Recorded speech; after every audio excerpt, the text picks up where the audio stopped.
오늘 말씀의 제목은 복음을 대하는 자세입니다. 사도행전 후반부는 이스라엘을 다스리고 있던 세 명의 통치자들, 곧 총독이었던 벨릭스와 베스도, 그리고 분봉왕 아그리빠에 의해 바울이 신문당하는 내용으로 이 사도행전 후반부가 구성되어져 있습니다. 정리를 하면 이 사도행전에 특별히 이 파트에 등장하는 주요 인물은 벨릭스, 베스도, 아그리빠, 그리고 바울, 이 네 사람입니다. 오늘 새벽에는 이 사도행전 후반부에 등장하는 네 사람의 주요 인물들을 통해서 이 네 가지 유형의 그리스도인들에 대하여 살펴보고자 합니다. 이 각 유형의 사람들은 저마다 복음을 대하는 자세가 다르게 나타나는데 오늘 말씀을 통해 우리 각자의 모습을 돌아보는 시간이 되시기를 바랍니다. 첫 번째는 벨릭스입니다. 우리가 토요일 날 이 새벽에 예배에 나오셨던 분들은 기억을 하실 거예요. 앞서 살핀 바와 같이 벨릭스는 그의 재임 기간 내내 잔혹한 총독이었습니다. 유대인들을 잔인하게 핍박하고 억압했습니다. 그래서 말미에는 이를 참다 못한 유대인들이 가이사에게 이것을 고합니다. 로마 황제로부터 경고를 받고 끝내는 얼마 못 가 총독의 자리에서 물러난 사람, 그가 벨릭스였습니다. 바울이 그에게 잡혀와서 재판을 받게 됐을 때 이 벨릭스는 유대 지도자들과 로마 황제 사이에서 이러지도 저러지도 못하는 모습을 보여줍니다. 이미 한번 심각한 경고를 받은 터라 이 유대인들이 다시 한 번만 로마 황제에게 고하는 일을 만들어서도 안 되는 상황이었습니다. 또 한편으로는 로마법에 무죄한 이 사람을 범죄자로 처벌하는 것 또한 이 로마 황제의 법도를 거스르는 일이었기 때문에 벨릭스는 유대 지도자들과 로마 황제 양쪽 모두에게 좀 쉬운 말로 얘기하자면 다리를 하나씩 걸쳐두고 어디에도 제대로 몸을 두지 못하는 어정쩡한 태도를 보입니다. 소위 말해서 양다리를 걸쳐두고 있었습니다. 이러지도 못하고 저러지도 못하고 바울을 정죄하지도 못한 채로 2년이나 가둬두고 있었습니다. 오늘 벨릭스의 모습을 보면서 오늘날의 우리 신앙인의 모습도 우리가 살펴보게 됩니다. 오늘날의 신앙인들 중에도 이 벨릭스와 같이 양다리 신앙인들이 있습니다. 복음에 온전히 몸을 담그지도 못하고 또 그렇다고 세상에 완전히 빠져서 살지도 못하고 이러지도 못하고 저러지도 못하고 피곤한 인생을 살아가는 사람들이 있다라는 것입니다. 근데 여러분 신앙생활을 해보시면 아시겠지만 이 양다리 신앙생활만큼 피곤한 것도 없습니다. 우리 여기 다 새벽 기도를 꾸준히 나오시는 분들이니까 아실 거예요. 우리 새벽 기도를 예를 들어보자면 어떤 사람이 가장 피곤하고 어떤 사람이 가장 편안한가? 가장 건강하게 신앙생활을 하는 사람, 피곤하지도 않고 건강하게 신앙생활을 하는 사람 말할 것도 없죠. 새벽에 항상 하나님 앞에 나와서 기도하고 꾸준하게 정기적으로 새벽마다 일어나서 하나님 앞에 간구하는 사람들, 예배하는 사람들 건강합니다. 피곤하지 않습니다. 그럼 두 번째로 그 다음으로는 어떤 사람들이 피곤하지 않은 인생을 사는가? 새벽 기도를 아예 안 나오는 사람들입니다. 그렇죠. 규칙적으로 생활을 하잖아요. 근데 정말 피곤하게 생활하는 사람들이 누군가 하면 나오다 안 나오다 하는 사람들이에요. 어떨 땐 나오고 어떨 때는 안 나오고. 우리 신앙생활 오래 하신 분들은 그런 시기들이 있으시잖아요. 이게 불규칙적으로 생활한다는 것 자체가 엄청나게 피곤합니다. 매일매일 시차 적응을 하는 것 같고. 우리의 삶이 이 단적으로 새벽 기도의 예를 들어만 보아도 그렇다라는 것입니다. 또한 이런 양다리 신앙인들이 사실 신앙생활을 하면서 더 시험에 들고 고난을 당하는 경우가 많이 있습니다. 우리 복음서의 내용을 보면 예수님께서 잡히실 때에 그 제자들이 여러 유형의 모습들이 나오지 않습니까? 예수님 곁에 있던 소위 말하는 12제자들은요, 다 주행랑을 치고 도망가 버렸습니다. 어디로 사라졌는지 그냥 내용에서 사라져 버려요. 잘 나타나지도 않습니다. 근데 반면에 그 12제자들보다 조금 더 멀리서 예수님을 따라다니던 우리 여성 제자들이 있습니다. 근데 이 여제자들은요, 끝까지 예수님을 쫓아다닙니다. 시험당하는 자리에도 계시고 채찍질 당하는 자리에도 함께 있고 십자가에 달리는 자리, 마지막에 무덤에 들어갈 때까지도 여제자들은 예수님 근처에서 머무릅니다. 근데 우리가 잘 아는 제자 한 사람이 이러지도 못하고 저러지도 못하는 사람이 있지 않습니까? 우리가 수제자라고 불렀던 베드로는요, 이러지도 못하고 저러지도 못하는 모습이 성경에 나타납니다. 예수님이 잡혀갔습니다. 다른 제자들은 다 도망갔는데 그래도 베드로는 본인 마음에 수제자라는 마음이 있었는지 미처 도망가지 않습니다. 예수님 곁에 머물러야겠다고 생각을 했던 것 같습니다. 그러면 당당하게 나 예수님의 제자요, 내가 주님과 함께 고난 당하겠어, 나도 잡아가시오, 그래야 되는데 그러지도 못하고 어떻게 합니까? 이 제사장의 종들이 새벽에 불 쬐고 있는데 거기 가가지고 자기도 제사장의 종들 중에 하나인 것처럼 몰래 불을 쬐고 있는 장면이 나옵니다. 나는 예수님의 제자도 아니고 그렇다고 대제사장의 종도 아니고 이것도 아니고 저것도 아니고 이도저도 아닌 양다리 걸친 모습을 보여주고 있습니다. 본인은 살고자 하여 본인이 그것이 낫다고 생각해서 그 길을 택했는데 곧 어떤 일이 일어납니까? 쬐고 있는 그 불을 쬐고 있다가 옆에 있던 여종이 보고 당신 예수님 따라다니던 사람 아니야? 고발하는 장면이 나옵니다. 이 베드로가 깜짝 놀라서 나는 그런 사람 모릅니다 하고 부인하지 않습니까? 결국 예수님께서 예언한 대로 네가 나를 새벽 닭이 울기 전에 3번 나를 부인하리라, 그 말씀대로 결국 예수님을 3번이나 부인하는 일이 그 자리에서 일어납니다. 그리고 마음 가운데 깊은 이 죄책감에 사로잡혀서 방황하는 베드로의 모습을 우리가 보게 됩니다. 여러분, 신앙생활할 때도 마찬가지입니다. 이도저도 아닌 신앙생활이 사실은 가장 힘듭니다. 오늘 본문의 벨릭스가 그런 모습을 보였다, 저는 그렇게 생각합니다. 벨릭스와 같이 양다리 신앙인으로 살지 마시기를 바랍니다. 그리스도의 복음에 온전히 두 발을 다 담그고 복음 속에서 사는 저와 여러분들 되시기를 바랍니다. 두 번째는 베스도입니다. 본문에 나타나는 베스도는 이전에 있었던 총독 벨릭스처럼 우유부단하거나 질질 끄는 사람은 아니었습니다. 유대 지도자들이 바울을 고소하자 베스도는 즉시 재판을 열었습니다. 그리고 바울의 죄가 무엇인지 판결하고자 하였습니다. 그러나 그는 바울에게서 도무지 죄를 찾을 수가 없었습니다. 유대 지도자들이 그렇게 아우성치는 것과 같은 죄인이라면 분명히 사람을 이 사형에 처할 만큼의 중죄가 있어야 되는데 이 로마법에 비추어 보니까 바울은 도무지 그런 죄를 지은 사람이 아니라는 것을 이 베스도가 알게 됩니다. 그렇다 그러면 바울을 풀어줘야 하는 것 아니겠습니까? 그런데 베스도는 그렇게 하지 않고 바울에게 예루살렘에 가서 다시 이 문제를 다루지 않겠느냐 이렇게 권합니다. 그렇게라도 해야 유대인들의 마음을 얻을 수 있을 것 같았기 때문입니다. 25장 9절에 보니까 그래요. 베스도가 유대인의 마음을 얻고자 하여 바울더러 묻되 네가 예루살렘에 올라가서 이 사건에 대하여 내 앞에서 신문을 받으렸느냐.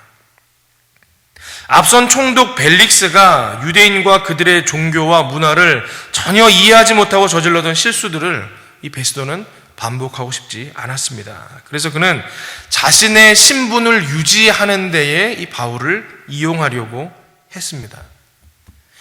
오늘날의 그리스도인들 중에도 이와 유사한 사람들이 있습니다. 복음을 이용해서 자신의 이득을 만들어내려고 하는 사람, 소위 말해서 복음 장사꾼들이 있다라는 것입니다. 저는 어릴 때 시골에서 생활을 했습니다. 완전히 시골이라 그러면 제 고향 사람들이 싫어할 텐데 그래도 10만 정도 되는 시였습니다. 제가 섬기고 있던 교회가 그래도 그 읍내 같은 가장 번화한 동네 한가운데 있는 교회였고 교인 수가 한 500명은 됐던 큰 교회였습니다. 그 지역에서 가장 큰 교회였어요. 근데 제가 어릴 때에도 보니까 이 교회에 상인들이 그렇게 많았습니다. 왜냐하면 그 작은 지역사회 안에 특별히 이 상업지구가 모여있는 그곳 한가운데 있는 교회였고 또 그 지역에서 가장 큰 교회였기 때문에 소위 말해서 그 동네에서 장사한다는 사람들은 그 교회 나가지 않으면 장사하기 힘들다, 이런 분위기가 좀 있었습니다. 난 이 교회 다녀, 이 교회 교인이야. 그러면 그 동네에서 이제 먹고 살 수 있는 분위기가 있었던 것입니다. 제가 장성한 이후에 다시 제가 어린 시절 다니던 교회를 찾아가 보았습니다. 이제 시간이 오래 지나고 그 동네 산업 구조가 바뀌다 보니까 인구가 많이 빠져나갔습니다. 지금은 한 5만 명밖에 안 산다 그래요. 이 시가 사실은 될 수 없는 인구입니다. 근데 이게 이제 원래 시가 되었기 때문에 지금 시를 유지하는데 인구는 반토막이 난 상태입니다. 그러면 제 아무리 가운데 있는 시내 가운데 있는 교회일지라도 이 위기를 맞게 되지 않겠습니까? 제가 가봤는데 오히려 더 늘은 거예요. 지금 한 750명 정도 나온다는 거예요. 봤더니 주변 교회들, 많은 교회들이 다 사라졌습니다. 없어져 버렸습니다. 근데 도대체 이 교회는 왜 이렇게 더 늘었나? 제가 보니까 그곳이 이제 주요 산업이었던 것들이 다 이 시대와 함께 막을 내리고 사라지고 인구들이 빠져나갔잖아요. 그럼 남은 사람들은 도대체 뭘 먹고 사는가 봤더니 더 이 상업지구에 몰려서 살고 있는 것입니다. 그냥 상업지구에 모여서 서로 파는 거 서로 팔아주고 서로 돌고 돌면서 그러고 사는 거예요. 그러다 보니까 물건을 사고 팔고 하는 이 상업 구조가 자기들의 생계에 더 중요한 문제가 된 것입니다. 이 분위기를 아시겠죠? 그러다 보니까 더 그 교회에 가지 않으면 살 수 없는 상황이 된 거예요. 물론 모든 성도들이 그런 마음으로 신앙생활을 한다라고는 저는 생각지 않습니다. 그러나 여전히 많은 분들이 교회를 혹은 복음을 혹은 이 종교를 자기 이익의 수단으로 삼더라는 것입니다. 제가 전에 이 목회하던 어떤 교회에서는 그 자동차를 판매하는 영업직을 가지신 안수 집사님이 계셨어요. 어느 날 제가 그분의 명함을 받아볼 일이 있었는데 명함에 무슨 교회 안수 집사 누구 이렇게 써놓으셨더라고요. 그 자동차 영업사원 명함인데 보통 그런 경우는 잘 없잖아요. 그래서 와, 이분이 믿음이 좋으시구나, 본인이 신앙인임을 밝히기 위해서 이 명함에다까지 이렇게 적었구나 라고 생각해보고 제가 곰곰이 한번 곱씹어 봤어요. 근데 제가 마음이 탁해서 그런 생각이 드는지 모르겠는데, 아니 영업을 자동차를 판매를 할 때에 어느 교회 안수 집사라고 써놓은 게 어떤 역할을 할까, 어떤 의미가 있을까. 아무래도 그게 더 도움이 될 것 같으니까 써놓지 않았겠습니까? 만약에 그걸 써놨는데 자기가 차를 파는데 방해가 된다, 어려움이 있다 그러면 못 썼겠죠. 아니면 정중하게 자기가 기독교인임을 드러내는 그 정도만 원했다 그러면 말하면 되잖아요. 그런데 이도저도 무작위 사람들에게 뿌려질 수 있는 그 명함에다가 어느 교회 안수 집사라고 적어놓음으로 인해서 본인의 이 그 사업에 또는 자기의 이득에 그 교회와 종교를 이용하고자 하는 마음이 있는 것 아닌가, 그런 생각을 제가 해보았습니다. 여러분, 복음이 축복이고 은총인 사람이 있고 또 어떤 사람은 복음이 수단이고 도구인 사람들이 있더라는 것입니다. 오늘 베스도는 그런 사람 중에 하나였습니다.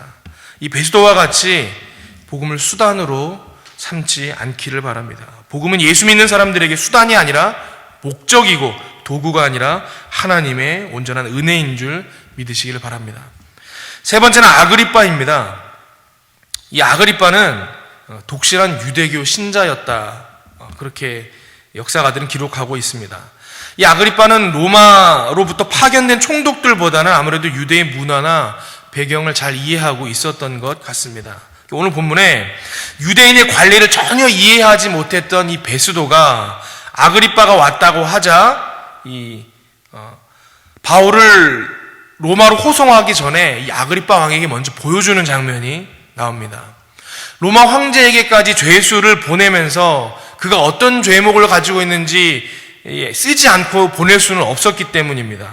본인이 생각하기에는 이것이 유대인의 율법이나 관습에 관련된 죄인데 자기는 그게 로마법에도 죄가 되는지를 알 수가 없었습니다. 그래서 자신보다 유대인들의 관례와 율법을 잘 아는 이 아그리빠에게 바울을 소개한 것입니다. 아그리빠는 그만큼 유대 사회를 잘 이해하는 사람이었습니다. 때문에 아그리빠는 최근 수년간 일어난 놀라운 일들, 예루살렘으로부터 시작된 교회의 폭발적인 부흥과 그 시작과 폭발적인 부흥, 그리고 그 복음의 확산에 대한 이야기들을 익히 전해 들었을 것입니다. 그래서 바울이 와 있다는 베스도의 이야기를 들은 아그리빠는 호기심을 갖게 됩니다. 그래서 바울을 만나보고 싶어하고 그의 이야기를 듣고 싶어 합니다. 그러나 단지 지적 호기심에서 그를 만나고 싶었을 뿐입니다. 나중에 26장에 보면 바울이 자신의 회심 사건을 이 아그리빠 앞에서 쭉 이야기하지 않습니까? 간증하지 않습니까? 근데 그때 아그리빠가 그래요. 네가 적은 말로 나를 그리스도인이 되게 하려는도다. 나는 네 앞에 복음을 들으러 온 게 아니야. 나는 내가 이 예루살렘부터 일어난 그 놀라운 이야기들에 대해서 정보를 얻고자 함이야. 그렇게 이야기하는 것입니다. 나는 그냥 네가 어떤 사람인가 궁금해서 왔어. 도대체 온 유다를 떠들썩하게 하는 그 예수를 따른 자들과 그들의 이야기를 듣고 싶었을 뿐이야. 그렇게 이야기하는 것입니다. 그는 단지 복음을 자신의 지적 욕구를 채우는 도구로 생각했던 사람이었습니다. 오늘날의 그리스도인 중에도 이와 유사한 사람들이 있습니다. 신앙생활을 문화생활로 여기는 분들이 있습니다. 교회 활동을 삶의 지혜를 얻기 위한 교양 강좌나 또는 마음의 평안을 얻기 위한 정신수양 프로그램 정도로 생각하시는 분들이 있습니다. 여러분들은 예수를 왜 믿으십니까? 왜 교회에 나오십니까? 마음의 평안을 얻기 위해서 오십니까? 고단한 삶의 위로를 받기 위해서 오십니까? 만약 그게 주된 이유다 그러면 여러분 잘못 오신 겁니다. 그렇다 그러면 여러분 차라리 요가 학원을 다니는 것이 더 낫습니다. 우리가 만나는 삶에서 복음과 또 그 복음으로 사는 참 그리스도인의 삶은 그런 것이 아닙니다. 그리스도인의 삶은 야성의 삶입니다. 많은 사람들이 오해하는 부분이 있는데 예수님과 제자들의 모습을 떠올릴 때에 이 매체들의 영향이 커서 그런 것 같아요. 우리 예수님 그러면 영화나 그런 데 보면 어떻게 등장합니까? 하늘하늘한 흰색 옷, 그죠? 그것을 입고 보통 어떻게 걸어 다니시죠? 천천히 걸어 다니세요. 그죠? 천천히 걸어 다니시고. 말씀을 어떻게 하십니까? 저기들의 백합화를 보라. 천천히 부드러운 목소리로 말씀하시잖아요? 그래서 우리는 생각할 때, 와, 예수님이 되게 부드럽고, 상냥하고, 좀 더 어떻게 보면 여성스러운 분이었나 보다. 이렇게 생각하는 경우들이 있다라는 거예요. 여러분 그렇지 않았을 확률이 훨씬 더 큽니다. 예수님의 원래 직업이 뭐였죠? 목수였습니다. 아버지 목수 요셉을 따라서 목수 일을 했습니다. 이 공생애가 시작되기 전까지. 여러분 오늘날에도 목수 생활하시는 분들 보시면 떠오르시면 생각날 거예요. 팔뚝이 어떨까요? 무락부락한 근육질이겠죠. 손이 어떨까요? 여기저기 작업하다가 베이고 찔리고 망치 얻어맞고 하는 상처 투성이었을 것입니다. 여러분 예수님의 제자들은 어떻습니까? 주로 어부들이었죠. 예수님의 제자들도 마찬가지예요. 검기에 그을린 피부 그리고 밤새 그물을 집어 올리느라고 여기저기 그물에 긁힌 상처들, 우락부락한 근육들, 거친 말투들. 여러분 예수님과 예수님의 제자들은요 그렇게 부드러운 모습이 아니었습니다. 이 사도행전이 처음부터 끝까지 기록하고 있는 제자들의 모습 어떻습니까? 복음 앞에서 온전히 그들의 생명까지도 내던지는 야성의 모습으로 등장합니다. 어떠한 시련이나 고난이나 심지어 죽음까지도 그들을 막을 수 없고 복음을 증거하는 일을 하려고 할 때 그들 앞을 가로막는 것이 그 어떠한 것도 있을 수 없다는 것을 마치 보여주려고 하는 듯이 거친 야성의 모습으로 등장합니다. 여러분 복음 앞에 선 신앙인의 모습은 원래 그런 모습입니다. 마태복음 11장 28절에 수고하고 무거운 짐진 자들아 다 내게로 오라 내가 너희를 쉬게 하리라. 사람들이 오해합니다. 신앙생활은 쉬는 거야, 평안한 거야. 물론 그것도 맞습니다. 그러나 우리가 좀 문맥을 이해할 필요가 있습니다. 그냥 쉬는 것 자체가 목적이 아니고 무엇 때문에 쉬는가 우리가 그것을 알아야 된다는 것입니다. 여러분 전투함이 항구에 들어옵니다. 왜 들어오죠?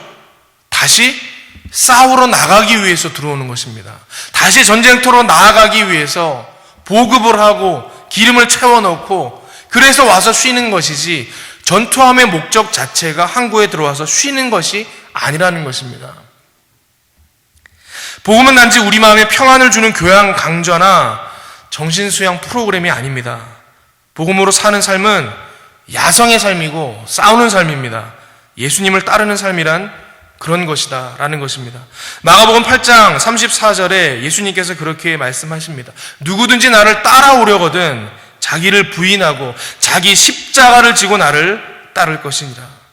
고난의 십자가를 지고 힘차게 예수님을 따라가는 야성의 사람, 참 그리스도인 되시는 저와 여러분들 되시기를 바랍니다. 네 번째는 바울입니다. 바울은 어떤 유형의 사람입니까? 모든 상황을 복음을 전할 기회로 만드는 사람입니다. 바울은 억울하게 붙들려서 수감 생활을 했습니다. 억울하게 신문을 받았습니다. 그런데도 그 모든 상황을 바울은 복음을 전할 기회로 만들고 있습니다. 총독들과 분봉왕에게 기회가 닿을 때마다 자신이 회심했던 사건을 간증하고 그리스도의 부활을 전했습니다. 그 이런 복음에 대한 열정으로 사도행전 9장에 그가 처음으로 회심하는 장면에서 하나님께서 아나니아에게 바울에 대해 예언하신 말씀이 이루어지는 은혜가 있습니다. 사도행전 9장 15절에 이 사람은 내 이름을 위하여 이방인과 임금들과 이스라엘 자손들에게 전하기 위하여 택한 나의 그릇이라. 그리고 마지막 선교 목표지인 로마로 가는 기회로 삼습니다. 그럼 마지막 그리스도인의 유형은 복음 전도자입니다. 복음 전도자는 만나는 모든 상황을 복음을 전할 기회로 삼는 사람입니다. 바울은 자신의 복음 전하는 사명을 위해서는 자신의 생명조차 조금도 귀한 것으로 여기지 않는다, 그렇게 고백하고 있는 모습을 우리가 보게 됩니다. 예수님께서 저와 여러분들을 바울과 같은 복음 전도자로 부르셨습니다. 참 예수님의 제자는 이 길을 걷는 사람인 줄을 믿고 날마다 이를 위해 기도하며 애쓰시는 저와 여러분들 되시기를 바랍니다. 복음 앞에 믿음의 야성을 가지고 질주하는 바울과 같은 삶 위에서 기도하고 예수님을 쫓는 귀한 믿음의 성도들 되시기를 바랍니다. 기도하겠습니다. 아버지 하나님, 오늘 귀한 말씀을 통해 우리 자신을 돌아보게 됩니다. 하나님, 우리가 복음 앞에 어떠한 모습으로 서 있습니까? 우리가 바울과 같은 모습으로, 복음 전도자의 모습으로 예수님 따라가길 원하오니 우리에게 합당한 믿음 허락하여 주시고 온전한 은혜로 예수 그리스도의 부활을 증거할 수 있는 믿음의 백성 되게 하여 주시옵소서. 이 모든 말씀 예수 그리스도의 이름으로 기도합니다. 아멘.